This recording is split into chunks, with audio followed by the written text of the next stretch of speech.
The blizzard howled through the dark, frozen forest, coating everything in a thick layer of snow and ice. The temperature had dropped to a deadly -40 degrees Celsius, a night so cold that even the strongest creatures of the wild struggled to survive. Deep in the wilderness, a mother bobcat staggered through the snow, her frail body trembling with exhaustion. Her 3 tiny cubs, barely a few weeks old, clung desperately to her, their fur coated in frost, their cries weak against the howling wind. She had been searching for shelter for days, her instincts screaming that her babies wouldn't last much longer. Every cave, every hollow log she had found was either occupied or blocked by thick ice. The relentless cold gnawed at her bones, and she knew, if she didn't find warmth soon, they wouldn't see another sunrise. Meanwhile, in a secluded cabin on the edge of the forest, a man named Daniel sat by the crackling fireplace, sipping a hot cup of coffee. He was a wildlife photographer who had spent years capturing the beauty of nature, but he had never experienced a winter this brutal. The blizzard had trapped him in his cabin for days, cutting off all connection to the outside world. He was prepared, stocked with food, firewood, and blankets, but even he felt the deadly chill seeping through the walls.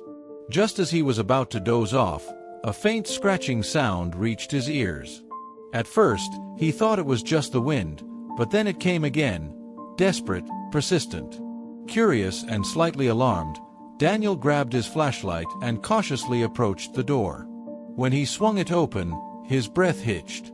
A bobcat stood at his doorstep, her body visibly shaking, her wide golden eyes pleading.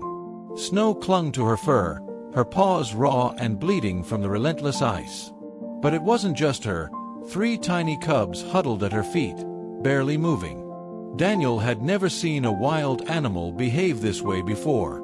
Fearless, desperate, begging. His instincts screamed at him, this was unnatural. Wild animals didn't seek human help. But then he saw it. The bobcat didn't just need shelter, she was making a choice between life and death. Daniel knew he had only seconds to decide.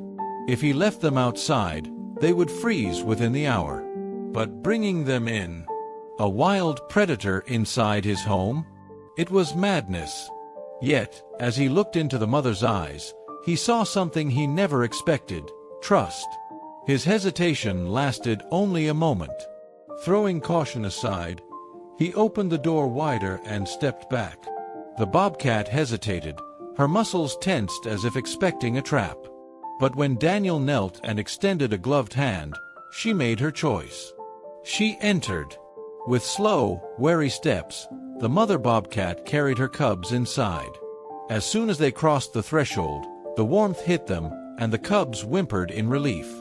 Daniel quickly shut the door, his heart pounding.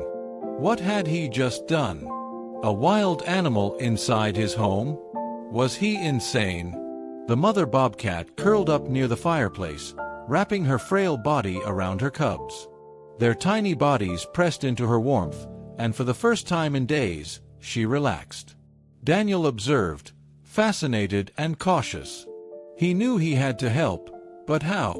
The night passed in tense silence. Daniel barely slept, his eyes never leaving the wild guests in his living room. He placed bowls of water and shredded chicken near them, unsure if they would eat. Hours later, as dawn crept in, the mother bobcat lifted her head, sniffed the air, and slowly approached the food. She ate cautiously, then nudged her cubs forward. One by one, they began to eat. Daniel felt something shift inside him. This wasn't just a rescue, this was a fight for survival. But just when he thought the worst was over, something happened that shook him to his core. The mother bobcat suddenly lifted her head, ears twitching, eyes sharp. A low growl rumbled in her throat. Daniel froze. Then he heard it, a deep, guttural snarl outside the cabin. Something was out there. Something big. With his heart hammering, Daniel grabbed his rifle and moved cautiously toward the window. The blizzard had died down slightly, revealing a monstrous shadow lurking just beyond the trees. His blood ran cold. A massive wolf pack had followed the scent of the vulnerable bobcat and her cubs. The leader, a towering black wolf with piercing yellow eyes, stepped closer. Its breath came in thick, ghostly puffs against the icy air. Daniel knew what this meant. The wolves had sensed weakness. They were waiting, hunting. The mother bobcat's eyes darted between Daniel and the door. She knew. She had brought her cubs to safety, but now an even greater danger loomed. Daniel gritted his teeth. He had saved them from the cold, but could he protect them from the wild? As the wolves began circling the cabin, their low growls filling the air, Daniel tightened his grip on his rifle. He had to make a choice, and he had to make it fast. The battle for survival had just begun.